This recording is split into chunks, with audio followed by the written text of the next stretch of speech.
നമസ്കാരം. ഇപ്പോൾ വരുന്നൊരു വാർത്തയിലേക്ക്. ഇടുക്കി തൊടുപുഴ പെരുമാങ്കണ്ടത്ത് കാറ് കത്തിനശിച്ചു. കാറിനകത്ത് ആളുണ്ടായിരുന്നതായി സംശയമില്ല.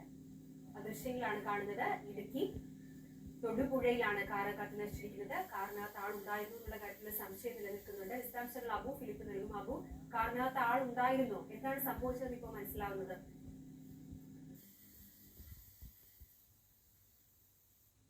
പാർവതി, കാറിനകത്ത് ആളുണ്ടായിരുന്നു. റബ്ബർ തോട്ടത്തിനോട് ചേർന്ന് നിർത്തിയിട്ടിരുന്ന കാറിനാണ് ആ തീ പിടിച്ചത്. ഈ കാറ് പൂർണ്ണമായിട്ടും കത്തി നശിച്ചിട്ടുണ്ട്. തൊടുപുഴയിൽ നിന്നും ഫയർഫോഴ്സ് എത്തിയാണ് ഈ കാറിന് പിടിച്ച തീ കെടുത്തി കഴിഞ്ഞപ്പോഴാണ് ഇതിനുള്ളിൽ ഉള്ളതായി കണ്ടെത്തിയത്. ഇയാൾ ആരാണ് എന്നുള്ള കാര്യം ഇതുവരെയും മനസ്സിലായിട്ടില്ല. ഇതിനകത്ത് പോലീസ് അടക്കം ഇപ്പോൾ തൊടുപുഴയിൽ നിന്നും ഇവിടെ എത്തിയിട്ടുണ്ട്. പരിശോധനകൾ നടത്തി വരികയാണ്. ആരാണ് കാറിനുള്ളിൽ ഉണ്ടായിരുന്നത് എന്ന കാര്യത്തിലടക്കം അല്പസമയത്തിനകം തന്നെ വ്യക്തത വരും. ഈ കാറിനുള്ളിൽ ഉണ്ടായിരുന്ന ആളുടെ മൃതദേഹം ആശുപത്രിയിലേക്ക് മാറ്റാനുള്ളൊരു സജ്ജീകരണമൊക്കെ പോലീസ് ചെയ്തുകൊണ്ടിരിക്കുകയാണ്. അല്പസമയത്തിനകം തന്നെ ഈ മൃതദേഹം വാഹനത്തിനുള്ളിൽ നിന്നും ആശുപത്രിയിലേക്ക് മാറ്റും. ഈ കാറിനുള്ളിൽ ഉണ്ടായിരുന്നത് ആരാണ് എന്നുള്ള കാര്യത്തിൽ ഒരു വ്യക്തത വന്നിട്ടില്ല. പക്ഷേ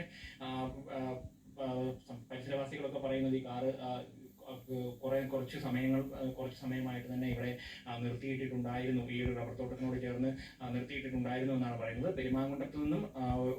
പെരുമാങ്കണ്ടത്ത് നിന്നും തൊടുപുഴയ്ക്ക് പോകുന്ന വഴിക്ക് നരിക്കുഴ എന്ന് പറയുന്ന സ്ഥലത്താണ് ഈ ഒരു കാറ് നിർത്തിയിട്ടുണ്ടായിരുന്നത്. റബ്ബർ തോട്ടത്തിനോട് ചേർന്നാണ് നിർത്തിയിട്ടിരിക്കുന്നത്. ഒരു സ്വകാര്യ വ്യക്തിയുടെ ഭൂമിയാണ്. ഇവിടെയാണ് ഈ വാഹനം നിർത്തിയിട്ടിരുന്നത്. ഈ വാഹനത്തിന് എങ്ങനെയാണ് തീ പിടിച്ചത് എന്നുള്ള കാര്യത്തിലൊന്നും തന്നെ വ്യക്തതയില്ല. തീ പിടിച്ചപ്പോൾ മറ്റാരും ഈ ഒരു സമീപത്ത് ആരും തന്നെ ഉണ്ടായിരുന്നില്ല. പൂർണ്ണമായും കാരണം തീ പിടിച്ചപ്പോഴാണ് ഈ പരിസരവാസികളൊക്കെ തന്നെയും ഈ ഒരു കാര്യം അറിയുകയും ഫയർഫോഴ്സിൽ വിവരം അറിയിക്കുകയും ചെയ്തത്. തുടർന്നാണ് ഇവിടേക്ക് തൊടുപുഴയിൽ നിന്നും ഫയർഫോഴ്സിന്റെ ഒരു യൂണിറ്റ് എത്തുകയും ഈ തീ കെടുത്തുകയും ചെയ്തത്. തീ കെടുത്തിയപ്പോഴാണ് ഇതിനുള്ളിൽ ഒരാളുണ്ടായിരുന്നു എന്നുള്ളൊരു കാര്യത്തിൽ വ്യക്തത വന്നത്. പിന്നീട് പോലീസിൽ വിവരം അറിയിക്കുകയായിരുന്നു. ഏതായാലും ഇത് ആരാണ് എന്നുള്ളൊരു കാര്യം, ഈ വാഹനത്തിനുള്ളിൽ ഉണ്ടായിരുന്നത് ആരാണ് എന്ന് കണ്ടെത്താനുള്ളൊരു ശ്രമത്തിലാണ് പോലീസ് ഇപ്പോൾ ഉള്ളത്. ഈ മൃതദേഹം അല്പസമയത്തിനകം തന്നെ തൊടുപുഴയിലെ ആശുപത്രിയിലേക്ക് മാറ്റും. അതിനുള്ള സജ്ജീകരണങ്ങളൊക്കെ ആംബുലൻസ് അടക്കം ഇവിടേക്ക് എത്തിയിട്ടുണ്ട്.